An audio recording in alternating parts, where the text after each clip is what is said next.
The state of Georgia has many fantastic state parks. I'm Big Dave the Parker, also known as the Parks Professor. In my 25 years of hiking, I have visited and hiked in every Georgia state park. In these videos, I'm going to rank all 45 Georgia state parks, starting at number 45 and ending at number 1. In this video, we're going to look at numbers 35 through 26, the middle meh. These rankings are solely my opinion, and they are based on the park's scenery, amenities, hiking options, and when appropriate, historical value. Starting at number 35, we have Elijah Clarke State Park. This park is named after the Revolutionary War hero Elijah Clarke, and his homestead sits in the center of the park across the street from the visitor center.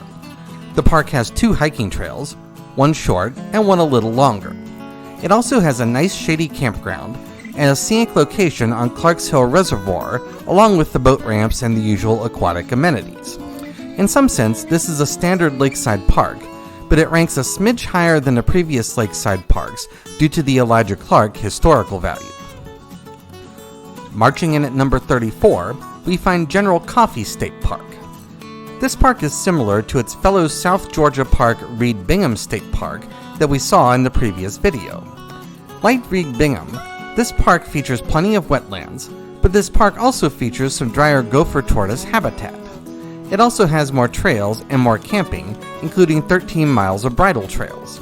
This park is a little better than Reed Bingham in every area, and therefore it ranks a little higher. Coming in at number 33 is Hamburg State Park. If you like secluded parks with a little bit of history, then this is the park for you. This seldom visited park is built around an old mill pond. The historic mill and dam date to the 1920s, and they stand across the parking lot from the park office. The park has 3.5 miles of nice but seldom used hiking trails, and the views across the pond at sunset are fantastic. I have enjoyed all of my visits here, and if it had better amenities, this park would rank much higher. Bubbling up at number 32 is Indian Springs State Park. In some sense, this is the oldest state park in Georgia.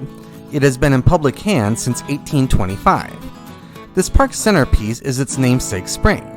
It has a beautiful stone pavilion and spring house, and visitors are still allowed to sample water from this freshwater spring. This spring also has historical value. 2 treaties with the Creek people were signed here in the early 1800s.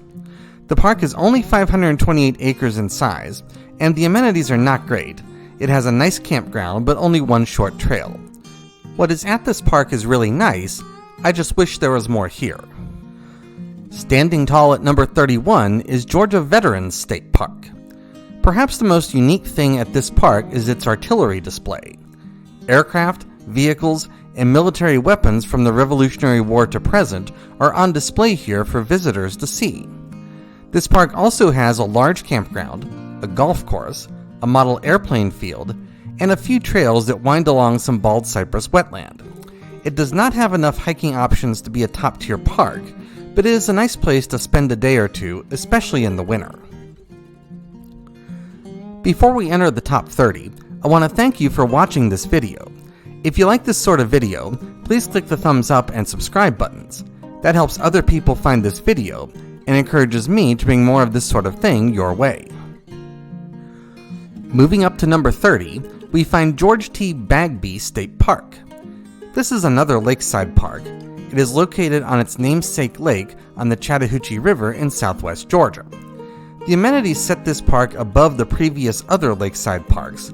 It has both a lodge and a golf course, in addition to the usual aquatic recreation. This park isn't a great destination for hikers, but it has a couple of short trails and a bike path. If you want to spend a couple of days at a highly developed park, then this is the one for you. Winding in at number 29 is Crooked River State Park. This is the first of 3 parks we will see that are located right along the Georgia coast. This one is in extreme southeast Georgia, right beside the naval submarine base Kings Bay. The park occupies a scenic location along the Crooked River, which is a tidal river. Its direction of flow is determined by the tide. This is a great park for paddling. It has a nice campground and a few trails. but the amenities are not great and there's no historical value here. That's why it ranks below the other two coastal parks. Rising up to number 28 is Panola Mountain State Park. Located in the heart of suburban Atlanta, this park has very little to offer in the way of amenities, and in that sense is more like a county park than a state park. It has no developed campground, only a couple of short trails, and a couple of small lakes. What it does have is its namesake mountain, which is from the same geological formation as famous nearby Stone Mountain and Arabia Mountain. Unlike Stone Mountain, it doesn't have the uber-developed theme park feel, and unlike Arabia Mountain, it doesn't show evidence of former quarry activity. I like the natural setting this park offers, and while it is certainly not a multi-day destination park, it is a nice place to spend a few hours in Metro Atlanta. Moving up to number 27, we find Stephen C. Foster State Park. If you picture in your mind a swamp outpost out of a famous movie such as Gator or Crocodile Dundee, you get the picture of Stephen C. Foster State Park. This park sits as the western gateway to Georgia's famous Okefenokee Swamp. Most visitors come into the swamp from the north or east, so this park doesn't get a lot of visitors. While fishing and paddling take center stage here, this park also has a nice campground and a couple of short hiking trails. This park has also been designated a dark sky preserve by the International Dark Sky Association, and it is the only place in Georgia with that designation. This is a nice place to come for a few days, especially in the winter when the heat and bugs are not as bad. Cascading in at number 26 is High Falls State Park. This park is located just a few miles from I-75 between Atlanta and Macon, so it gets a lot of visitors. It is centered around its namesake waterfall, which is the largest waterfall in Georgia south of the North Georgia mountains. It also has a decent-sized campground, a lake with the usual aquatic recreation, and a couple of short hiking trails. But the waterfall is really what makes this park, and it will rank much lower without that waterfall. That's the second quintile. I'll see you in a couple of weeks for the next 10. Have a great afternoon, take care, and Lord bless.